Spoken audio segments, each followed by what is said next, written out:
大家我係 Mr. Manso，今日會係第一個呢就係 SV 嘅 Mastering Maths Exercise 8B Question 28。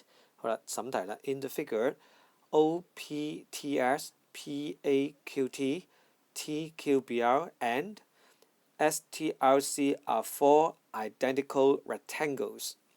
The slope of OQ and OR are M1 and M2 respectively.What is the relations between M1 and M2? Explain your answer. 首先唔使問下貴啦 ，M1 即係呢個斜率啦，同埋 M2 嘅斜率都係正嘅。點解呢？因為呢，佢哋兩條線都係 uphill，所以係 positive slope 嚟嘅。另一件事啦，喂，佢話呢四個就係 identical 嘅 rectangles 啦，咁佢哋一定有長闊噶嘛。咁我就話呢，佢高呢就係 D 咁高，長呢就係 K 咁長。咁如果係咁嘅話呢 B 呢就會有2D 咁高同埋2K 咁長啦。咁我呢就可以將佢轉化翻做一啲嘅coordinate 嗰度啦。咁而家就問啦 ，Q 啊同埋 R 嘅 coordinate 係幾多呢？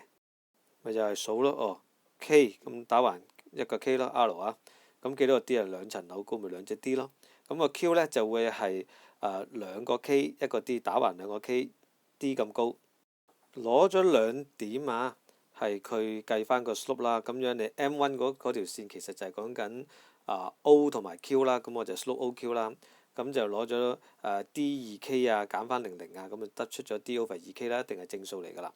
咁 M2 係照板煮碗啦，其實佢就係 slope OR 嚟嘅，咁你計完之後呢，就會 2D over K。